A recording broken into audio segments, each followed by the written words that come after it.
그런데 주사 피부염이 오래됐다고 해서 지루성 피부염을 가지 않는다는 걸 꼭 기억하셔야 돼요. 그러면 치료나 관리의 핵심은 지루성 피부염이 있냐 없냐가 중요하겠죠. 그래서 습진성 병변을 갖고 있다면 그 습진성 병변을 억제하는 관리를 해주는 게 굉장히 중요하고, 그 억제를 했을 때 지루성이든 주사든 같이 치료될 수 있다는 거죠.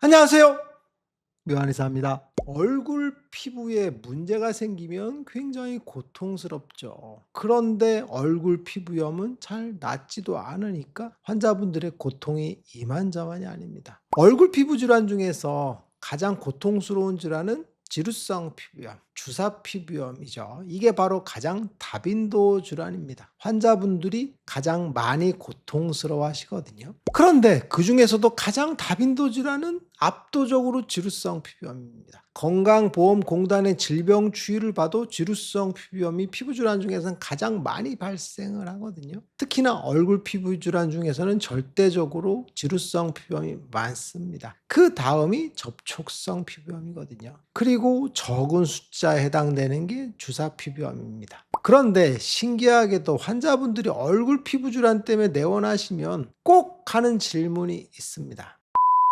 내 피부질환은 주사 피부염이냐고 꼭 물어보시거든요. 주사 피부염에 대한 언급이 인터넷에 많이 나오니까 주사 피부염을 꼭 언급하시고 그걸 의심하십니다. 그런데 그 이유가 뭘까 제가 고민을 한번 해봤어요. 그런데 이유는 굉장히 간단한 데서 찾아지더라고요. 지루성 피부염을 진단을 받았어요. 그래서 지루성으로 치료했어요. 아니면 접촉성 피부염으로 진단을 받았어요. 물론 실제는 지루성이었겠죠. 그런데 치료를 했더니 치료가 안 됩니다. 그럼 이때부터 환자분이 뭐를 의심하냐면 진단이 잘못됐다라는 의심을 하게 됩니다. 지루성 피부염으로 진단했는데 당연히 치료가 되겠지라고 생각하거든요. 그런데 치료가 안 되네? 치료가 안 될 리가 있나? 병원인데 라고 생각하시거든요. 피부질환이 치료가 안 된다는 생각을 추호도 못 하시는 겁니다. 그런데 진단이 잘못됐으면 치료가 안 되는 게 이해가 되죠. 왜? 잘못 진단했으니까. 그래서 진단에 대한 의심을 갖게 되죠. 그래서 얼굴 피부질환에 뭐가 있을까로 찾아보면 결론은 지루성과 가장 유사한 건 주사 피부염입니다. 그러면 당연히 주사 피부염을 의심하게 되고, 피부과에 가서 이거 주사 아니에요? 라고 물어보면 선생님도 그냥 주사도 있을 수 있어요 라고 얘기하거든요. 그럼 그때부터는 의심이 확신이 되는 겁니다. 나는 주사였구나. 그래서 치료가 안 됐어. 그러면 주사에 대해서 한번 알아보자라고 해서 또 공부를 하시게 되거든요. 여기서 또 문제가 벌어집니다. 환자분이 스스로 공부를 했어요. 피부질환을. 그러면 공부가 잘 되기가 어렵죠. 왜 그러냐면 피부질환은 되게 어렵거든요. 의사들도 잘 모르고 전공자가 아니면 사실 알기 어려운데 공부한다고 해서 알기는 어렵기는 합니다. 왜 그러냐면 병태에 대해서 잘 모르시거든요. 그래서 주사 피부염을 공부하게 되면 주사와 모낭염, 모낭염 여드름 이렇게 혼동이 되는 경우가 많습니다. 가장 많이 혼동되는 게 뭐냐면 지루성 피부염의 구진형 타입을 주사로 오해하는 경우들이 많고, 지루성 피부염의 모낭염이 겹친 경우를 또 주사로 오해하시는 경우가 많습니다. 그런데 지루성 피부염의 홍조형 타입도 또 주사의 ETR 타입과 혼동이 되는 경우들이 많죠. 제가 지금 하는 얘기만 들어도 어질어질하시죠? 일반인들이 알기는 정말 어렵습니다. 알기가 어려워요. 그런데 우리는 알려고 노력을 하는데 실제로는 지루성 피부염 자체의 감별 진단도 잘 안 되거든요. 이때부터 환자분들이 혼란으로 빠집니다. 닥터 쇼핑을 하는 거죠. 이 피부과 가고 저 피부과 가고 여러 군데를 가죠. 보통 서너 군데 이상 가보거든요. 그래서 반드시 본인이 원하는 대답을 듣기를 원하세요. 나는 지루성으로 진단받았는데 주사 피부염인 것 같아요 라고 하면 한 군데에서는 지루성이에요, 한 군데에서는 접촉성이에요. 근데 한 군데에서는 주사라고 얘기해 주기도 합니다. 왜 그러냐면 주사 진단이 상당히 까다롭거든요. 그래서 주사라는 얘기를 듣고 나서는 이제 나는 주사였어 라고 결론을 내리고 관리를 하기 시작합니다. 이렇게 환자분들이 혼란에 빠지는 건 진단이 잘못됐기 때문이다 라고 보시면 될 것 같아요. 그런데 병이 어떻게 흘러가는지도 잘 알기가 어렵기 때문에 그렇습니다. 여기서 핵심은 얼굴 피부 질환의 진단은 습진이냐 아니냐만 구별하면 사실 큰 문제가 없습니다. 무슨 얘기냐면 습진이냐 아니냐, 지루성 피부염과 접촉성 피부염과 얼굴 아토피는 습진에 속하겠죠. 그런데 주사 피부염, 여드름, 모낭염은 습진이 아닌 질환입니다. 주사는 혈관의 염증성 질환이고 여드름은 모낭의 염증이고 모낭염은 모낭의 세균이 감염된 거다라고 했죠. 이렇게 분리를 해보면 질환이 분명하게 갈리죠. 습진과 습진이 아닌 질환.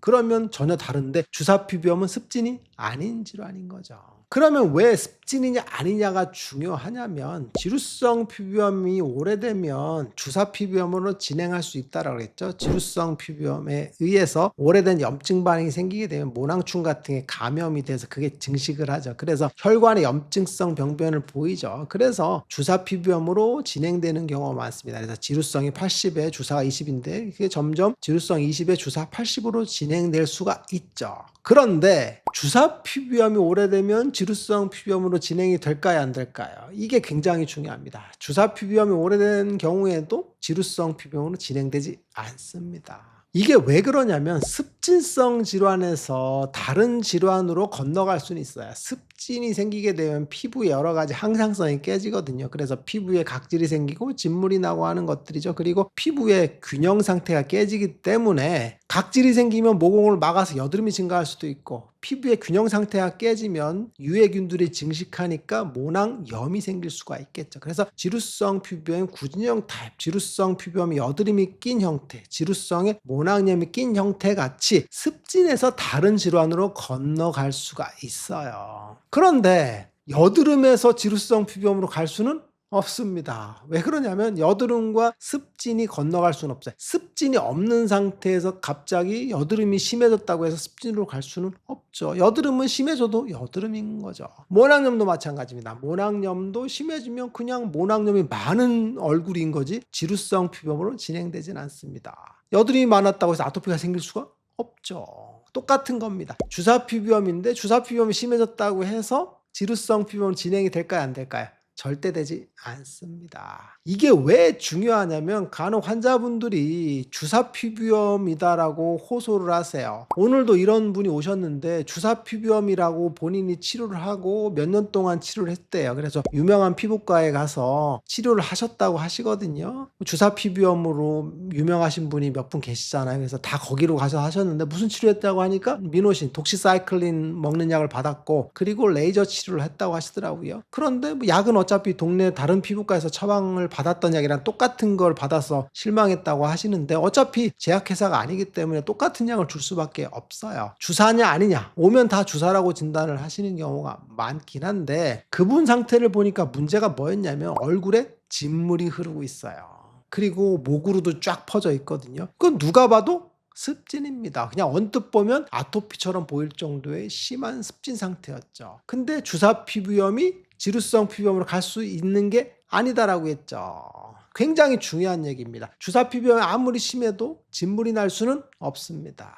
주사 피부염이 아무리 심해도 접촉성 피부염처럼 습진으로 갈 수는 없는 겁니다. 그런데 그분은 진물이 나고 있죠. 그래서 어떻게 치료받았어요? 라고 물어보니까 스테로이드 연고를 한 달 정도 처방해서 발랐다고 하시거든요. 스테로이드 연고를 바르고 그리고 독시사이클린을 먹고 레이저 치료를 하면서 주사 피부염을 관리를 했는데 결국은 스테로이드제는 주사 피부염에 안 쓴다고 했죠. 스테로이드제는 지루성 피부염에 쓰는 거죠. 즉 지루성 피부염이 기본적으로 깔려있는 주사 피부염이었던 거고 주사에서 지루성으로 간 게 아니라 지루성 피부염이 심한 상태였던 거죠. 어렸을 때부터. 근데 그게 오래되니까 모낭충도 끼고 하니까 주사 경향을 보였던 거죠. 즉 뭐가 중심이냐는 게 중요합니다. 지루성 피부염은 오래됐을 때 그게 점차 치료가 안 됐을 때 모낭충이라든지 혈관 염증이 생겨서 주사로 진행되는 건 맞습니다. 그런데 주사 피부염이 오래됐다고 해서 지루성으로 진행되는 건 불가능하다라고 보시면 돼요. 이랬을 때 뭐가 치료의 중심이냐? 바로 지루성 피부염이죠. 습진성 질환이 있는 것처럼 보이는 경우는 반드시 습진을 먼저 없애줘야 되겠죠. 왜 그러냐면 습진을 없애야만이 그 조건이 형성됐을 때 모낭충도 안 생기고 여드름도 안 생기고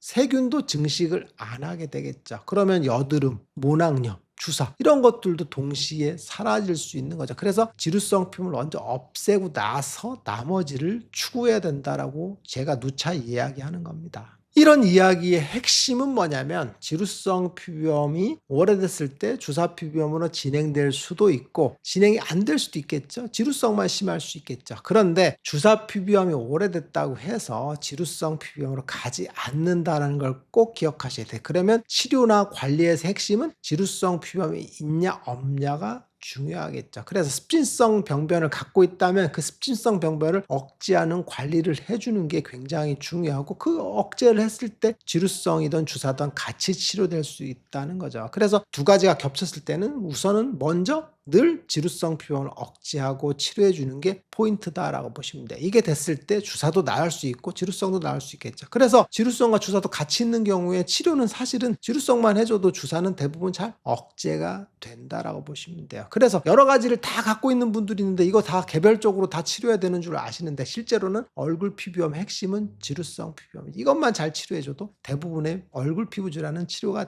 된다라고 보시면 될 것 같습니다. 묘한의사에게 궁금한 거 있으면 댓글 남겨주세요. 영상을 통해서 답변하겠습니다. 빠잉.